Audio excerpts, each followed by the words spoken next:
নবীজি বললেন 7টা কাজ আছে, এগুলো করলে তোমরা ধ্বংস হয়ে যাবে। সাহাবা একরাম বসে থাকেন নাই, ক্বালু ইয়া রাসূলুল্লাহ ওয়া মা হুন্না, যে 7টি কাজ করলে ধ্বংস হয়ে যাব সেই কাজগুলো কি আমাদেরকে বলে দেন। নবীজি বলছে 7টি কাজ করলে ধ্বংস হবা, সাহাবা একরাম তাৎক্ষণিক বলে দেন 7টি কাজ কি, কারণ আমল করতে হবে তো। সাহাবা একরাম আমলের পাগল ছিলেন। তো নবীজি 1 নম্বরে বললেন আশশিরকু বিল্লাহ, আল্লাহর সাথে শিরিক করা। 1 নাম্বার কাজ কি? আল্লাহর সাথে শিরিক করা। তাহলে তুমি কি হয়ে যাবা? ধ্বংস হয়ে যাবা, ঈমান আমল সবকিছু বরবাদ হয়ে যাবে। এজন্য লুকমান হাকিম বলছেন, ইয়া বুনাইয়া লা তুশরিক বিল্লাহ, হে আমার সন্তান, আল্লাহর সাথে কাউকে শরীক করবা না। অন্য হাদিসে নবী বলেন, ওয়া ইন কুতিলতা ওয়া হুররিকতা, তোমাকে যদি আগুনে পুড়িয়ে দেওয়া হয়, তোমাকে যদি আগুনে পুড়িয়ে দেওয়া হয়, ওয়া ইন হুররিকতা, অথবা তোমাকে যদি বেঁধে রাখা হয়, বন্দুকের নলা যদি তোমার মাথায় ধরে বলা হয় আল্লাহর সাথে শিরক করো, তারপরেও তুমি শিরকি করবা না। ওয়া ইন কুতিলতা ওয়া হুররিকতা, তোমাকে যদি জ্বালিয়েও দেওয়া হয়, তারপরেও তুমি কখনো শিরকি করবা না। নবীজি বললেন, উম্মত, শিরকের গুনাহ মারাত্মক গুনাহ, শিরকের গুনাহ আল্লাহ তাআলা মাফ করেন না। নাউজুবিল্লাহ। দুনিয়ার সব গুনাহ আল্লাহ মাফ করতে পারেন, মাফ করেন, কিন্তু শিরকের গুনাহ মাফ করেন না। ইল্লা মান তাওবা, কিন্তু যারা তাওবা করবে আল্লাহ পাক তার গুনাহগুলো মাফ করে দিবে। তাওবা করতে দেরি, গুনাহ মাফ হতে দেরি নয়। কোন বান্দা যদি গুনাহ করে, শিরকি করে, আল্লাহর কাছে খালেস দিলে, তওবা করলে, কালমা পড়ে মুসলমান হয়ে গেলে আল্লাহ পাক তাকে মাফ করে দেন। তো আল্লাহ তাআলা রহমান, দয়াময়, দয়ালু। তাহলে 1 নাম্বার কাজ কি ছিল বলেন? শিরকি করা যাবে না। এখন তো মুসলমানের ঘরে নাস্তিক জন্ম নিচ্ছে। মুসলমানের সন্তান, নাম কত সুন্দর, শাহরিয়ার, কবির, আরো কত সুন্দর সুন্দর নাম, কিন্তু এমন এমন কথা বলতেছে সরাসরি কোরআন এবং হাদিস বিরোধী। আছে না নাই? সরাসরি কোরআন এবং হাদিস বিরোধী। অথচ মুসলমানের ঘরের বাচ্চা, মুসলমানের ঘরের সন্তান, তাকে বন্দুকের নল মাথায় ধরাও হয়নি, এই গুলি করব, বল যে আল্লাহ সমকক্ষ অন্য কেউ আরো আছে, আল্লাহ যতটুকু ক্ষমতাবান, দেব দেবীরাও ততটুকু ক্ষমতাবান, বল, না হলে গুলি করব। কেউ বলে নাই। অথবা বলে নাই যে তোমাকে আগুনে পুড়িয়ে হত্যা করা হবে, নমরুদের মতো। নমরুদ যখন ইব্রাহিম নবীকে আগুনে হত্যা করার জন্য পরিকল্পনা করলেন, নমরুদের দাবি ছিল, ইব্রাহিম সব খোদা বাদ দে, তোমার খোদা বাদ দাও, আমাদের দেব দেবীর পূজা করো, অগ্নির পূজা করো। ইব্রাহিম নবী মানছিলেন? মানেন নাই। তো এই জন্য বলছে, তোমাদেরকে যদি আগুনের সামনে আগুনে পুড়িয়েও দেওয়া হয়, তারপরেও তোমরা কার সাথে শিরক করবে না? আল্লাহর সাথে করবে না। 1 নাম্বার গেল আল ইশরাকু বিল্লাহ, আল্লাহর সাথে শিরক করা যাবে না।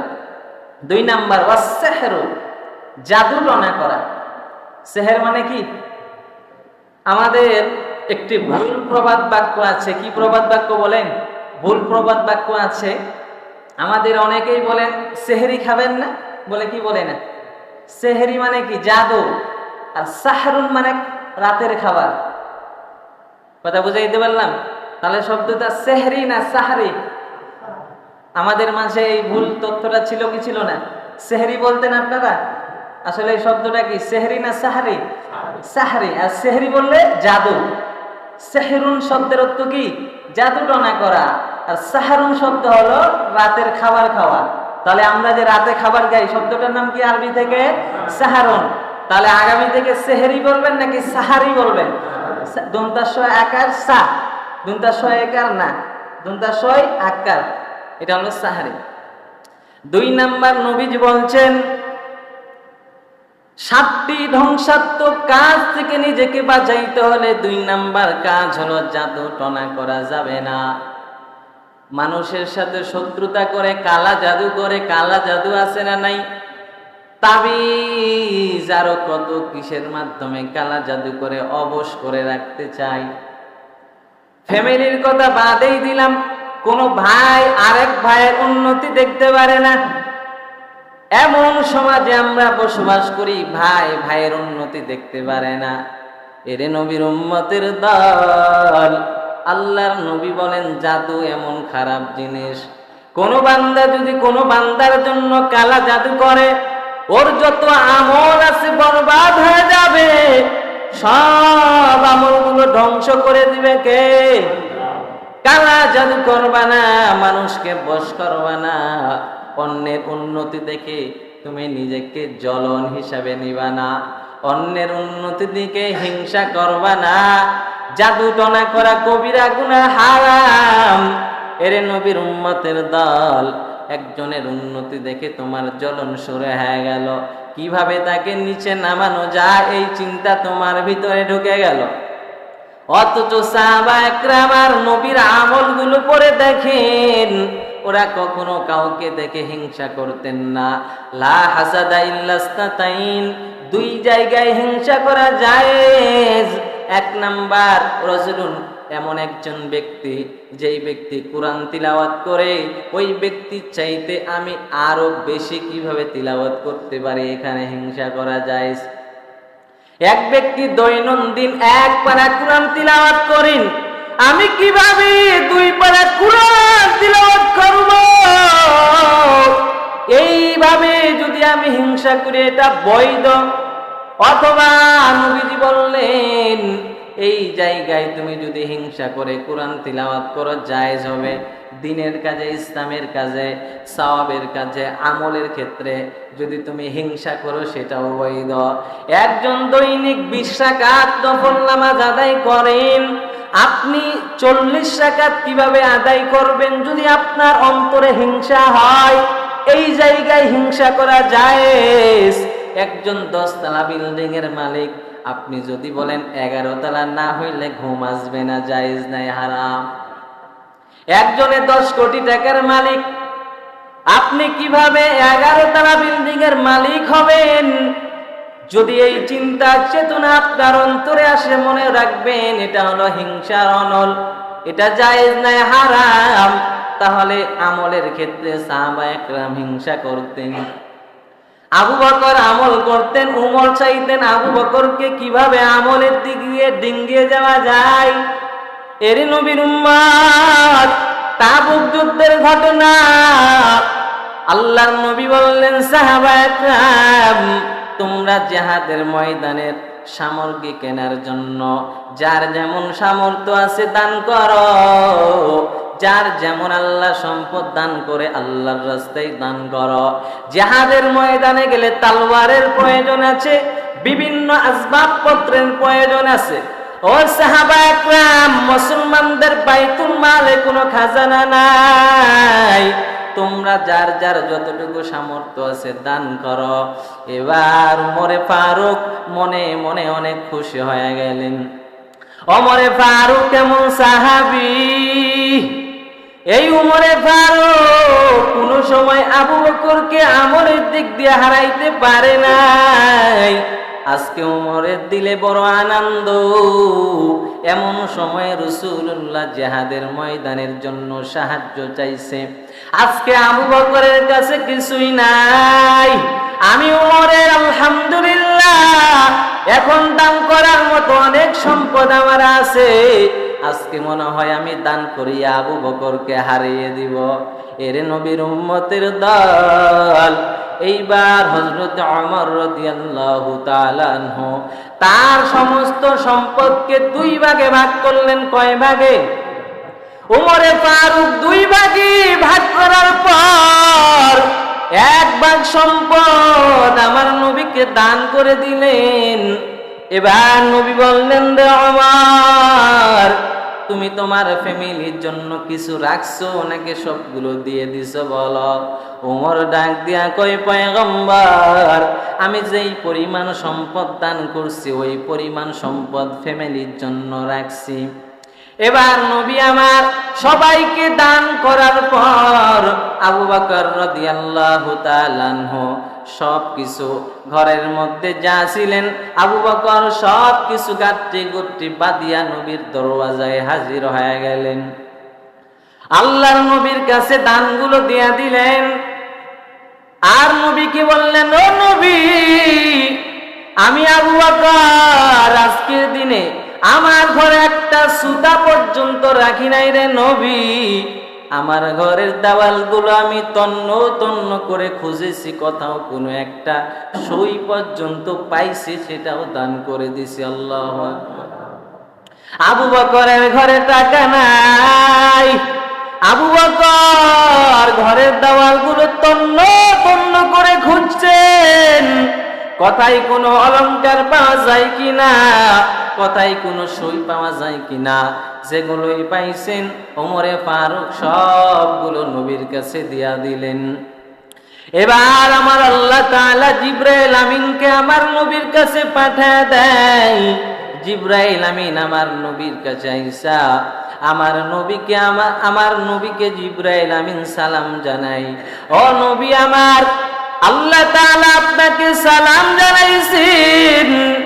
নবীকে সালাম দেওয়ার পর জিবরাইল বললেন, ইয়া রাসূলুল্লাহ, আল্লাহ পাক আপনার সাথে সাথে আজকে আল্লাহ পাক আবু বকরকেও সালাম জানাইছেন। বলেন সুবহানাল্লাহ। ও নবী আমার, আজকের আবু বকরের এই কর্মকাণ্ড দেখার পর, আবু বকরের দানের উদারতা দেখার পর, ও নবীজি, আমার আল্লাহ খুশি হইয়া আবু বকরকে সালাম জানাইছেন। আল্লাহু আকবার পড়েন। এরে নবীর উম্মতের দল, এবার আবু বকরকে সালাম দেওয়ার পর নবী আমার জিবরাইলের দিকে তাকাইয়া দেখিন, ওদিকে আবু বকর নিজের গায়ের জামাটা খুলিয়া নবীরে দিয়া দেয়। নবী আমার গায়ের জামাটাও দিয়া দিলাম, গায়ের জামার প্রয়োজন নাই। আবু বকর একটা চটের বস্তা সেলাই করে জামা পরিধান করছেন। সুবহানাল্লাহ। গায়ের মধ্যে পোশাকটাও রাখে নাই, সেটাও দান করে দিয়েছেন। ওদিকে জিবরাইল আমিনের দিকে যখন নবীজি তাকাইছেন, নবীজি তাকাইয়া দেখেন জিবরাইল আমিন ফেরেশতাও চটের পোশাক পরেছেন। আল্লাহু আকবার। জিবরাইল আমিনের গায়ে যখন চটের পোশাক, এবার নবী আমার প্রশ্ন করলেন, ভাই জিবরাইল, তোমার গায়ে কেন চটের পোশাক? জিবরাইল বলেন, ইয়া রাসূলুল্লাহ, ইয়া হাবিবাল্লাহ, আজকে আবু বকরের কাজে আমার আল্লাহ এত খুশি হয়েছেন। আবু বকর যে চটের পোশাক পরেছে, আমার আল্লাহ আসমানের যত ফেরেশতা আছে সবাইকে চটের পোশাক পরিধান করার আদেশ করেছে। আবু বকরের কাজটা এত দামি হয়ে গেছে, আমার আল্লাহ আসমানের সব ফেরেশতাদেরকেও চটের পোশাক পরার আদেশ করলেন। ওমর যখন এই কাণ্ড দেখলেন, ওমর মনে মনে ভাবলেন, হায় রে আবু বকর, জীবনে কোনোদিন তোমারে আমলের দিক দিয়ে হারাইতে পারি নাই। ও আবু বকর, আমার মনের আশা মনে হয় আজকেও পূরণ হলো না।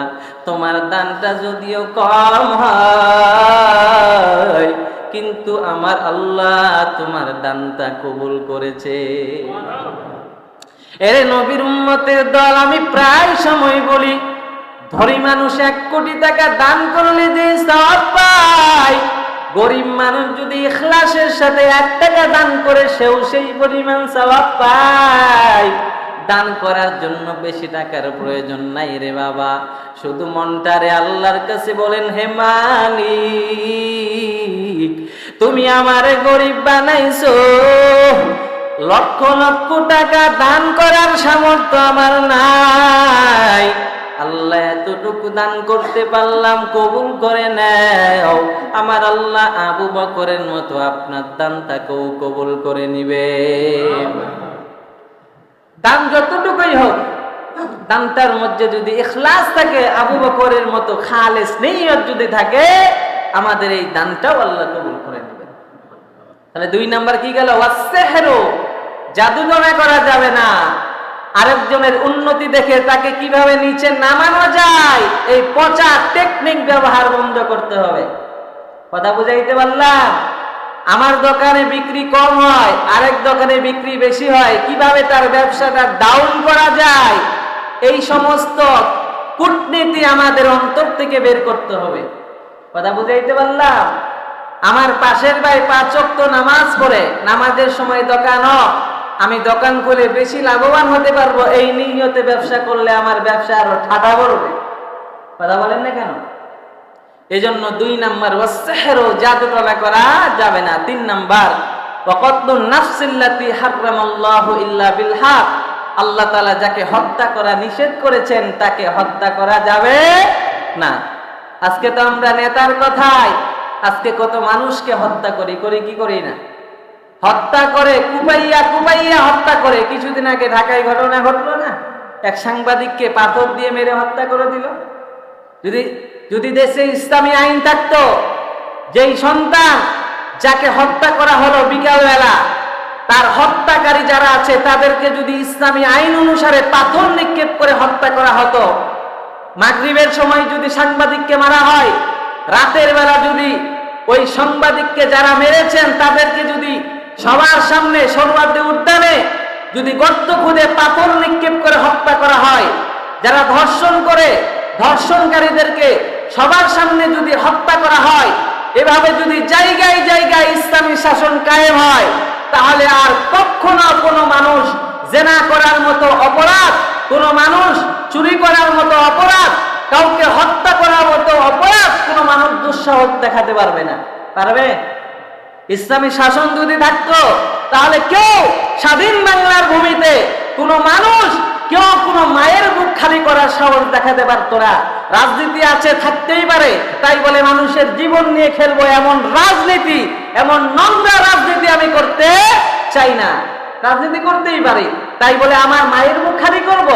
আমার মা, যেই মা 2 ভাই জন্ম দিয়েছে, এক ভাই আওয়ামী লীগ করে, এক ভাই বিএনপি করে, এই আওয়ামী লীগের ভাইকে বিএনপির ভাইকে হত্যা করে ফেলতেছে। শহরের মধ্যে দেখতেছেন না আপনারা? ফেসবুক ইন্টারনেট দেখেন কি দেখেন না? তাহলে এই যে ঘটনাগুলো ঘটতেছে কেন ভাই? রাজনীতি করেন, আপনার যাইয়াই করেন, এমন রাজনীতি করতে হবে যে মানুষের খুন নিয়ে, মানুষের জীবন নিয়ে খেলা তামাশা কেন? কথা বুঝতেন আমার? তাহলে আল্লাহ বলছেন, রাসূলুল্লাহ বলছেন, ওয়াকাতুন নাফসিল্লাতি হারামাল্লাহু ইল্লা বিল হক, যারা আল্লাহ যাদেরকে হত্যা করা নিষেধ করেছেন তাদেরকে যারা হত্যা করে এরা ধ্বংস হয়ে যাবে, এরা কখনো জান্নাতে যেতে পারবে না। নেতার কথায় আপনি কেন আরেকজনের উপরে হাত তুললেন? আপনি হিসাব দিতে পারবেন? কাল কিয়ামতের ময়দানে আপনার যখন প্রত্যেকটা অঙ্গ প্রত্যঙ্গকে আল্লাহ বলবে সাক্ষী দাও, এই হাত তুই সাক্ষী দাও, হাত দ্বারা কাকে আঘাত করেছিলি, জবান সাক্ষী দাও, এই জবান দ্বারা কাকে কি বলে হুঁশিয়ারি করেছিলি। এবার বলবে এই সাক্ষী দাও, কলম দ্বারা সিগনেচার দিয়ে কার পথ এক জায়গা থেকে আরেক জায়গায় নিয়ে গেছিলি, আগে কে ছিল, এখন কাকে বানাইলি, কিভাবে করলি, ক্ষমতার অপব্যবহার কেন করলি, হিসাব দাও। দিতে পারবেন তো কেন? আপনি কি চিরদিন বাঁচবেন? রাজনীতি করেন, আপনি যদি রাজনীতি করে চিরদিন বেঁচে থাকতে পারেন করেন। আপনি একটা দেশ কেন 2টা দেশ কিনে রাখেন, সমস্যা কোথায়? কথা বুঝাইতে পারলাম? তাহলে আল্লাহ তাআলা যাদেরকে হত্যা করা নিষেধ করেছেন তাদেরকে যারা হত্যা করবে এরা কি হয়ে যাবে? ধ্বংস হয়ে যাবে, এদের ঈমান আমল সবকিছু কি হয়ে যাবে? বরবাদ হয়ে যাবে। এটা কয় নাম্বার গেল? 3 নাম্বার। 4 নাম্বার ও আকলুর রিবা, সুদ খাওয়া। এবার বলবেন হুজুর এতক্ষণ পয়েন্টটা ঠিক ছিল, এখন তো আবার আপনি কোন দিকে ঢুকলেন? এটা কি ইসলাম বলে নাকি একটু বাইরে ঢুকে গেলেন আপনি? এতক্ষণ তো আলোচনা অনেক সুন্দর লাগলো, এখন আপনি এই জায়গাটা একটু কি বলতেছেন, কি বুঝাইতে যাচ্ছেন? আচ্ছা বুঝাচ্ছি, ধরেন 4 নাম্বার হলো আকলুর রিবা, সুদ খাওয়া। সুদ যারা খাবে, সুদ যারা দিবে, উভয়ই অভিশাপ প্রাপ্ত, এরা কখনো জান্নাতে যেতে পারবে না। হাদিসের মধ্যে, কোরআনের আয়াতে অসংখ্য জায়গায় সুদের ভয়াবহ পরিণাম সম্পর্কে বলা হয়েছে। আমি আপনাদেরকে সামান্য বলি। আল্লাহ তাআলা কোরআনুল কারীমে বলছেন, ওয়া আহাল্লাল্লাহুল বাইয়া ওয়া হাররামার রিবা, আল্লাহ তাআলা ব্যবসা হালাল করেছেন, সুদ খাওয়া হারাম করেছেন। ব্যবসা আল্লাহ তাআলা হালাল করেছেন, যেভাবে মনে চায় ব্যবসা করবা এই স্বাধীনতা দেয় নাই। ব্যবসা করো, কথা ঠিক, হালাল ভাবে করো। কিভাবে? হারাম ভাবে ব্যবসা করা যাবে না। গত শুক্রবারে মনে হয় বলেছিলাম যে এক দোকানে একটা জিনিস নাই, আপনি সেই জিনিসটা দ্বিগুণ দাম নিচ্ছেন, বলছিলাম না? তো এইভাবে ব্যবসা করলে এটা কি হবে না? হালাল হবে না, হারাম ঢুকে যাবে, সুদ ঢুকে যাবে। তারপরে মিথ্যা কথা বলে, মিথ্যা কসম করে পণ্য বিক্রি করা। আল্লাহর কসম, জিনিসটা 30 টাকা কিনছি, 40 টাকা দিলে না দিলে লাভই হবে না। আছে না নাই কিছু লোক কথায় কথায় কসম খায়, কসম মনে হয় কিনে রাখছে, কথায় কথায় কসম খাচ্ছে, আল্লাহর কসম এই জিনিসটা এত টাকা কিনছি, এত টাকা না দিলে আমার লাভই হবে না। এরকম লোক আছে না নাই? তো এই যে মিথ্যা কসম করে পণ্য বিক্রিটা, এই লোক জান্নাতে দিতে পারবে না। এই লোকের সাথে আল্লাহ কথাই বলবে না, তার দিকে তাকাবেনও না। সালাসাতুল লা ইয়ানজুরুল্লাহু ইলাইহিম ওয়া লা ইউযাক্কিহিম ওয়া লাহুম আযাবুন আলীম। এদেরকে কঠিন আযাব আল্লাহ পাক দিবেন। তাহলে আমরা ব্যবসা করতে রাজি, কিন্তু যেই লাইনগুলো হারাম আছে সেগুলো পরিত্যাগ করতে হবে। ব্যবসা করব, আমি একটা জিনিস 10 টাকা কিনছি, 15 টাকা না বিক্রি করলে আমার লাভ কি হবে? আমার সংসার কিভাবে চলবে? কারেন্ট বিল কি দিব? এটা আলাদা কথা। আপনি লাভ করতে পারেন, আপনি 10 টাকার জায়গায় 20 টাকা লাভ করেন, স্বাভাবিক, যেটা মানুষ করে সচরাচর। তাই বলে আপনি বললেন 10 টাকার কিনাটা কেন 15 টাকা কিনা বললেন, এটা মিথ্যা। আপনি 10 টাকা জিনিস 15 টাকা বিক্রি করতেই পারেন, কারণ আপনার কিনা 10 টাকা, আপনি 15 টাকা বিক্রি করবেন না। তবে আপনি যদি বলেন আমি কিনছি 15, লাগবে 20, এই যে কিনছি 15, 10-এর জায়গায় মিথ্যা, এটা মিথ্যা হলো না? এই মিথ্যা কসম খাওয়া যাবে না। আমরা যারা দোকান করি, যারা ব্যবসা করি, ব্যবসার মধ্যে খুবই আমরা কিন্তু এগুলো ভেজাল জিনিস, এগুলো জিনিস খুব সতর্কতার সাথে ব্যবসা করতে হবে। তাহলে আল্লাহ বলছেন ওয়া আহাল্লুল্লাহুল বাইয়া ওয়া হাররামা রিবা, সুদ খাওয়া যাবে না। এবার আসেন, রাসূলুল্লাহ হাদিসের মধ্যে বলেন, ক্বালা রাসূলুল্লাহ সাল্লাল্লাহু আলাইহি ওয়াসাল্লাম লানাল্লাহু আকিলার রিবা ওয়া মুকিলাহু ওয়া কাতিবাহু ওয়া শাহিদাহু ওয়া ক্বালাহুম সাওয়া। আল্লাহর নবী রাহমাতাল লিল আলামিন বলেন, আল্লাহ তাআলা অভিশাপ দিয়েছেন আকিলার রিবা, সুদদাতা, ওয়া মুকিলাহু, যারা সুদ খায়, ওয়া কাতিবাহু, যারা সুদের লেখক, ওয়া শাহিদাইহি, যারা সুদের সাক্ষীদাতা, ওয়া ক্বালাহুম সাওয়া, আর বলছেন সবার গুনাহ সমান। সুদের মধ্যে কয়েকটা ক্যাটাগরি আছে, আমি যদিও জানি না, কিন্তু হাদিস পড়ে জানতেছি আর কি। আকিলার রিবা, যে সুদ দেয়, ওয়া মুকিলাহু, যে খায়। আমি সুদ দিই, আপনি সুদ খান। তারপরে কি? ওয়া কাতিবাহু, একজন লেখকও লাগে। এই লেখক কয় তারিখে দিবে, কত টাকা সুদ, সাপ্তাহিক না মাসে না বছরে, লেখক। ওয়া শাহিদাইহি, আবার দুইজন সাক্ষী আসো, কারণ বিশ্বাস নেই তো। চোরের মন পুলিশ না, টাকা দিলে মারেও দিতে পারে, বলা তো যায় না। তো দুইজন সাক্ষী আই, এলাকার গণ্যমান্য ব্যক্তি সুদের সাক্ষী দেয়। আস্তাগফিরুল্লাহ, কি জবাব দিবেন বলেন? এলাকার যারা প্রতাপশালী গণ্যমান্য ব্যক্তি, সুদের সাক্ষী যে আপনি দিচ্ছেন, আপনি মনে করিয়েন না যে সুদ তো তারা খায়, আমার কিসের টেনশন? যে খাইলো, যে দিল, যে লেখলো, তার যেই গুনাহ হবে আপনারও সেই পরিমাণ গুনাহ হবে। তাহলে সুদের লেখক হওয়া যাবে না, সাক্ষীদাতা এটাও দেওয়া যাবে না, খাওয়া এটাও দেওয়া যাবে না, দিব এটাও দেওয়া যাবে না। কোনোভাবেই সুদের গুনাহ এটা মেনে নেওয়া যাবে না, এটা কোনোভাবেই জায়েজ না।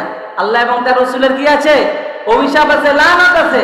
গরিব মানুষ কয় টাকাই বা কামাই করে, সপ্তাহে যদি ওর সুদের কিস্তি চালাইতে হয় 800 টাকা 1000 টাকা, তো লোকটা খাবে কি? হ্যাঁ, বুঝতেছেন কিছু আমার কথা? এটা গেল। এবার আসেন, এই যে সুদের সর্বনিম্ন গুনাহ কি? সুদের তো গুনার অনেকগুলো স্তর আছে, হাদিসের মধ্যে আছে আর রিবা হুরুবান, সুদের 70টা স্তর আছে। কয়টা?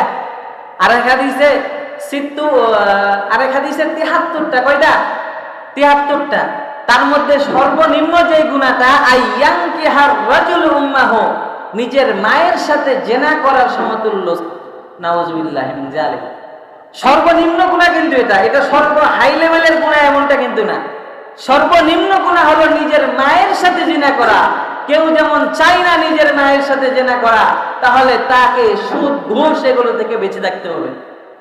কথা বুঝাইতে পারলাম? সর্বনিম্ন গুনাহ, চিন্তা করেন যে কত জঘন্যতম কাজ এটা। আর সুদের ভয়াবহ এবং শাস্তির কথা অনেক আছে হাদিস এবং কোরআনে। কয় নাম্বার গেল বলেন? হ্যাঁ, 4 নাম্বার। 5 নাম্বার ওয়া আকলু মালিল ইয়াতিম, 5 নাম্বার ইতিমের সম্পদ লুণ্ঠন করে খাওয়া। কার সম্পদ? ইতিমের সম্পদ লুণ্ঠন করে যদি খাও, তোমার আমল ঈমান সব কিছু বরবাদ করে দিবে কে? আল্লাহ তাআলা সূরা নিসা আয়াত নাম্বার 10 আল্লাহ বলছেন, ইন্নাল্লাযীনা ইয়াকুলুনা আমওয়ালাল ইয়াতামা যুলমা, যারা ইয়াতিমের সম্পদ জুলুম করে, অন্যায় করে, জবরদখল করে খায়। কার সম্পদ? বাবা নাই, মা নাই, মারা গেছে এমন সন্তান চাচার কাছে মানুষ হয়েছে, অথবা যে তার অভিভাবক তার কাছে আছে, তার বাবার রেখে যাওয়া সম্পদ তার কাছে জমা আছে। এই বাবার রেখে যাওয়া সম্পদ, ইয়েতিম সন্তানের সম্পদগুলো তুমি জবরদখল করে খাচ্ছ, তাকে বুঝে দাও না, কাগজে কলমে তার হাতে তুমি সুপর্দ করো না। এমন যদি হয়, রাসূল আল্লাহ তাআলা কুরআনুল কারীমে বলছেন, ইন্নামা ইয়াকুলুনা ফি বুতুনিহিম নার, তারা তো তার সম্পদ খায় না, মূলত তারা জাহান্নামের আগুন খায়। কি খায়? জাহান্নামের আগুন তার পেটে ঢুকাচ্ছে। ওয়াসায়াসলাউনা সাইরা, আর অতি শীঘ্রই মরণের পর জাহান্নামের আগুনে সে প্রবেশ করবে। বলেন না নাউযুবিল্লাহ। ইয়াতীমের সম্পদ অন্যায়ভাবে খাবেন না। আল্লাহ রাব্বুল আলামিন ইয়াতীমের সম্পদ খাওয়া থেকে তোমাদের বিরত থাকতে বলেছেন। যারা ইয়াতীমের সম্পদ খাওয়া থেকে নিজেকে বিরত রাখতে পারবে না, তাদের ঈমান আমল সবকিছু কি হয়ে যাবে? ধ্বংস হয়ে যাবে। আল্লাহর নবী রাহমাতাল লিল আলামিন ইয়ামান নামে একটি শহর আছে, এই শহরের গভর্নর হিসাবে এমন একজন সাহাবীকে দিলেন। সাহাবীর নাম কি?